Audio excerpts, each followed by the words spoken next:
Comment ça va YouTube? Aujourd'hui je vous propose une vidéo où on va parler d'un manga Spider-Man. Ouais je sais on n'a pas trop l'habitude. Une vidéo où on va essayer de répondre à la fameuse question, un manga sur Spider-Man ça marche ou pas finalement? Déjà on revient aux bases rapidement. Je pense que 99% des personnes qui vont regarder cette vidéo, même qui existent sur la Terre, connaissent l'histoire de Spider-Man. Je m'enflamme peut-être un peu mais je pense. Pour le grand public, le plus connu c'est certainement les films. On a eu la trilogie de Sam Raimi avec Tobey Maguire en Spider-Man, suivi de Amazing Spider-Man avec Andrew Garfield, et aujourd'hui on se retrouve avec notre petit Spidey de Tom Holland. Les vrais connaisseurs vont pousser le vice certainement un peu plus loin entre guillemets en parlant plutôt des comics, ou alors de la ribambelle de dessins animés qu'on a eu entre le dessin animé de 90 qui était incroyable,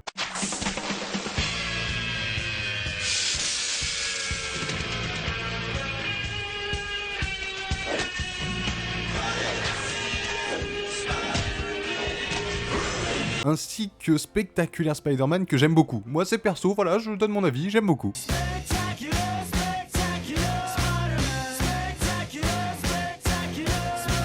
Et encore j'en passe, mais bon, c'est pas la question. Et justement, ça me permet de commencer là-dessus, on va parler de l'histoire et du côté comics de ce manga. Pour ce manga, c'est une toute nouvelle histoire de l'homme araignée à découvrir. Il s'appelle Spider-Man Fake Red, et c'est vraiment une toute nouvelle histoire de l'homme araignée. Et vous allez voir que sous le masque, c'est même quelqu'un d'autre. Quelqu'un qu'on ne connaît pas forcément. Alors pour être tout à fait franc avec vous, j'ai trouvé ça très cool sur le papier, mais un petit peu déroutant. Pour refaire le speech de l'histoire de base de Spider-Man en ultra rapide, vous allez voir, ça va être super simple. Morsure d'araignée plus Oncle Ben qui meurt égale Spider-Man. Voilà, on va pas se prendre la tête. C'est l'histoire de base, tout le monde la connaît. Dans le manga, on va suivre l'histoire de Yu, un lycéen mal dans sa peau et qui n'arrive pas à avoir les résultats qu'il aimerait avoir à l'école. Et donc ça part un peu en cacahuète avec son père parce que son père attend beaucoup de lui. Bon, lui, je vous avoue que, comme je vous ai dit, c'est pas trop ça. Prenez en compte aussi qu'il n'a pas beaucoup d'amis. Étant donné qu'il est assez seul et qu'il n'arrive pas à avoir ses fameux résultats, il va se dire qu'il va sécher les cours. Et à la place d'aller en cours, il va faire de l'escalade. Vous voyez un peu le truc venir? Escalade, Spider-Man...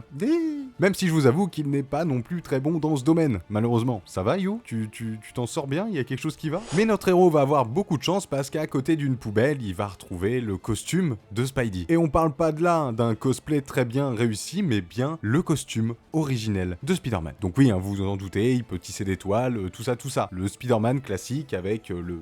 tisseur de toile. Je peux pas dire mieux. Je pourrais même résumer en disant que c'est le costume de Peter Parker. Parce que sachez que Peter Parker, justement, il a disparu. Et c'est bien Yu qui va devoir gérer toutes les situations délicates avec le costume de Spider-Man. Et vous en pensez quoi un petit peu de ce synopsis? Il est très simple, mais en vrai, ça titille un peu la curiosité. C'est ce qui m'est arrivé en tout cas. Ce qui confirme bien que toute la partie Peter Parker dans cette histoire, on s'en fout un peu. Là, on est concentré sur Yu, ce nouveau personnage. Bon, forcément, comme Peter, il est amoureux d'une fille, tout ça, ils sont assez classique. En fait, le manga arrive parfaitement à gérer les opposés et les similitudes entre Peter et Yu. Et on va pas se mentir, en vrai, c'est pas le plus dur à faire. Pour rappel, je pense que Peter Parker est le super-héros qui parle le plus aux personnes. Tout simplement car il est extrêmement simple de s'identifier à lui, étant donné qu'il est plus ou moins lambda. Donc niveau histoire, c'est fait, maintenant on va parler des dessins. J'avais dit histoire et comics, et là, voilà. C'est le moment un peu fatidique. Parce que oui, connaisseur ou pas, Spider-Man, c'est un comics.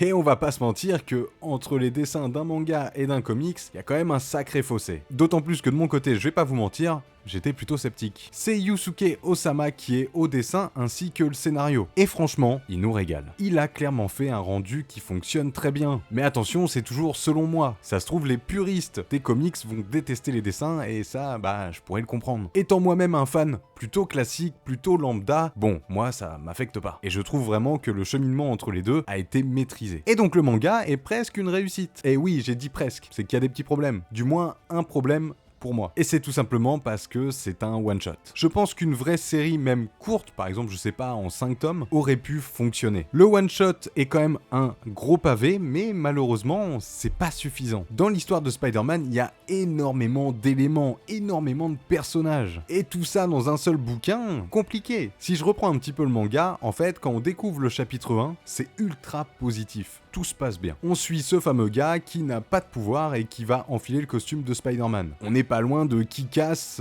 mais avec le costume de Spidey. Bon, j'abuse un peu, mais c'est pour vous faire comprendre. Or, après ce fameux chapitre 1, selon moi, ça va beaucoup trop vite. On découvre la fille que Yu aime en 2 secondes. D'ailleurs, ce n'est pas un très bon personnage, mais ce n'est que mon avis. On découvre surtout où est Peter Parker. Et malheureusement, savoir où est Peter Parker donne énormément d'informations sur le manga, sur ce fameux one-shot. Et j'ai trouvé que c'était un peu tôt. Et surtout, bordel, on bouffe du perso. Peter Parker, Mary Jane Watson, Tante May, le Scorpion, Venom, en un seul tome. C'est déjà énorme, et je peux vous dire qu'il y a encore d'autres persos, beaucoup d'autres persos, que je ne citerai pas sur cette vidéo si vous voulez découvrir le manga, mais vraiment, il y a une ribambelle de personnages. Et j'ai même envie de dire que c'est pas tant le nombre de personnages qui est dérangeant, mais c'est leurs introductions. En fait, si tu ne t'y connais pas un minimum dans Spider-Man, bah t'es un peu paumé. Alors j'extrapole, parce qu'effectivement, tu suis l'histoire de Yu, donc t'es pas censé savoir qui est ce méchant, mais bon...